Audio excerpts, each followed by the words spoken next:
Number 4 সেটা হচ্ছে pain point নিয়ে কথা বলা, কাস্টমারের পেইন পয়েন্ট। এখন এক্ষেত্রে দেখা যায় যে এটা কিন্তু আমরা সবাই জানি যে কাস্টমারের সমস্যা নিয়ে কথা বলতে হবে। কিন্তু সমস্যা হয় কোথায়? কাস্টমারের সমস্যাটা আমি চিন্তা করতেছি একরকম, কিন্তু ওই সমস্যাটা আসলে কাস্টমার আছে কিনা এটা কিন্তু বুঝতে হবে। এটা বোঝার জন্য কাস্টমার সাইকোলজি খুব ভালোভাবে বুঝতে হবে। আর কাস্টমার সাইকোলজি বোঝার জন্য কাস্টমারের সাথে মিশতে হবে। এখন আপনারা অনেকে বলতে পারেন যে আমি কাস্টমারের সাথে মিশবো কিভাবে? ওইভাবে তো সুযোগ সুবিধা নাই বা আমার তো ওই সুযোগ নাই যে আমি কাস্টমারের সাথে মিশতে পারবো।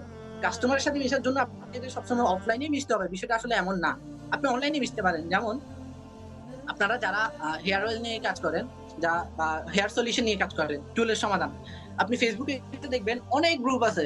হেয়ার সলিউশন, হেয়ার টিপস, তারপর হচ্ছে এমন অনেকগুলো টিপস আছে বা স্কিন কেয়ার নিয়ে বা বিভিন্ন টিপস দেয়। এই জাতীয় অনেকগুলো গ্রুপ আছে। আপনি গ্রুপগুলোতে জয়েন করেন।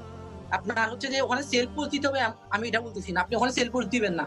আপনি জাস্ট মানুষের প্রশ্নগুলো দেখবেন। অনেক ওখানে হচ্ছে যে বিশেষ করে আপুদের যে এই সমস্যাগুলো থাকে হেয়ার নিয়ে বা স্কিন নিয়ে ওনারা বেশি থাকে। তো ওনারা পোস্ট করে। ওনারা হচ্ছে যে বিভিন্ন সমস্যায় পড়ে গিয়ে যে আমার চুল পড়ে যাচ্ছে। আমি এখন কিভাবে সমাধান করব? বা হচ্ছে যে আমার এই সমস্যা হচ্ছে আমি হিজাব ইউজ করি, আমার চুল ঘামায় বেশি। এখন হচ্ছে যে আমার চুল ঝরে যাচ্ছে। আমার এটার সমাধান কি? এমন অনেক প্রশ্ন আপনি পাই যাবেন। এটা আমি জাস্ট উদাহরণ দিচ্ছি। যেহেতু আমি হেয়ার সলিউশন নিয়ে কাজ করি না, আমি জাস্ট র‍্যান্ডমলি বলতেছি। আপনি আপনার ইন্ডাস্ট্রিতে ওইটা চেক করবেন। ওই গ্রুপগুলোতে আপনি এড হবেন। পোস্ট দেখবেন, কমেন্ট দেখবেন, কাস্টমারের সমস্যা কি? সমস্যাটা খুঁজে বের করবেন।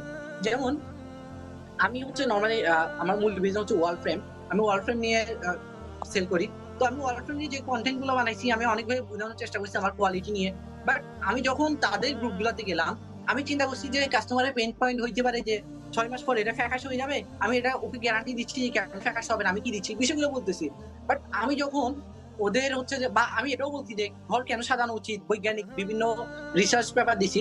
বাট আমি যখন ওদের গ্রুপ গুলাতে গেলাম দেখলাম যে এগুলো নিয়ে কারো মাথা ব্যথাই নাই। ওদের মাথা ব্যথা কি? ওরা চিন্তা করতেছে যে আমার ঘরটা এরকম আলো আসতেছে, আমি ঘরে কোন রংটা করলে বেটার দেখাবে। এই সবুজ রঙের দেয়ালের সাথে আমার কোন পর্দাটা ভালো মানাবে। অথচ এগুলো নিয়ে আমি একটা কনটেন্ট করি নাই। তাইলে আমার সেল হবে কেমনে? আমার এনগেজমেন্ট বাড়বে কেমনে? কাস্টমার আমার কনটেন্ট কেন দেখবে যদি আমি তার পেইন পয়েন্ট গুলো ধরতে না পারি? তাহলে আমার মূল পেইন পয়েন্টটা ধরতে হবে এবং এই পেইন পয়েন্টটা কি আসলেই কাস্টমারের কিনা সেটা বোঝার জন্য আমার কাস্টমারের সাথে মিশতে হবে। কিছুদিন আগে এটা সম্ভবত ২০২৩ সালে, কিছুদিন আগে ৩০ বা ২৪ সালে গ্রামীণ ফোন, গ্রামীণ ফোনের মতো একটা প্রতিষ্ঠান, এত বড় একটা প্রতিষ্ঠান। আপনারা জানেন যে ২৩ সালের শেষের দিকে বা ২৪ সালে খুব একটা হাইপ উঠছিল। যখন হচ্ছে যে অন্যান্য সব সিমের চেয়ে গ্রামীণ ফোনের প্রাইস কিন্তু অনেক বেশি। এটা কিন্তু এখনো বেশি। সবাই বয়কটের একটা অনলাইন আরকি বয়কটের ডাক দিচ্ছিল যে গ্রামীণ ফোনকে বয়কট করতে হবে। ওরা হচ্ছে যে হাই প্রাইস রাখে। একই প এ এক মানে একই অফার গুলো রবিতে আছে এত কমে, বাংলালিংকে এত কম, টেলিটকে আরো কম। গ্রামীণ ফোন এত বেশি কেন? সবাই যখন বয়কটের ডাক দিচ্ছিল তখন একটা মিটিং ডাকছে। গ্রামীণ ফোনের সিইও উনি কি করছে? উনি এমন একটা সিদ্ধান্ত নিচ্ছে যেটার কারণে গ্রামীণ ফোন এখনো টিকে আছে। উনি কি করছে? উনি কি প্রাইস কমাইছে, দাম কমাইছে? কমাই নাই। উনি ভ্যালু বাড়াইছে। কি ভ্যালু বাড়াইছে? উনি চিন্তা করতেছে আমি ২৪ টা ঘন্টা উনি যেহেতু সিইও, গ্রামীণ ফোনের সিইও এত বড় ব্র্যান্ডের, ওনার আশেপাশে সবাই হচ্ছে হাই ক্লাস পিপল থাকে। কিন্তু সবাই বাংলাদেশে সবাই তো আর হাই ক্লাস পিপল না। গ্রামীণ ফোনের ইউজার সবাই তো হাই ক্লাস পিপল না। বেশিরভাগ ইউজার সাধারণ আমার আপনার মতো আমজনতা। এবং ওদের সাইকোলজি তো বুঝতে হবে। উনি ওইটা বোঝার জন্য মাঠে ঘাটে রাস্তায় বিভিন্ন দোকানে পাহাড়ে জঙ্গলে ঘুরে বেড়াইছে। সবার সাথে টঙের দোকানে বসে চা খাইছে। চা খাইতে খাইতে কথার ফাঁকে ফাঁকে উনি হচ্ছে যে নেটওয়ার্ক নিয়ে সিম নিয়ে কথা বলতো।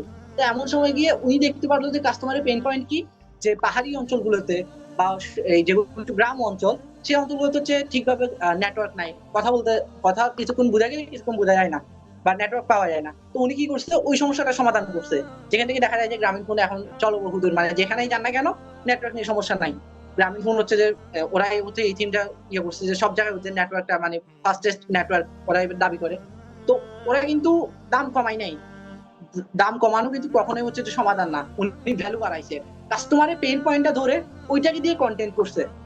তাইলে আমাদেরকে যদি আ মার্কেটে টিকে থাকতে হয় তাহলে আমাদেরকেও অবশ্যই কাস্টমারের পেইন পয়েন্ট এবং ওইটা আসলেই কাস্টমারের পেইন পয়েন্ট কিনা সেটা দেখতে হবে। সে অনুযায়ী কনটেন্ট করতে হবে।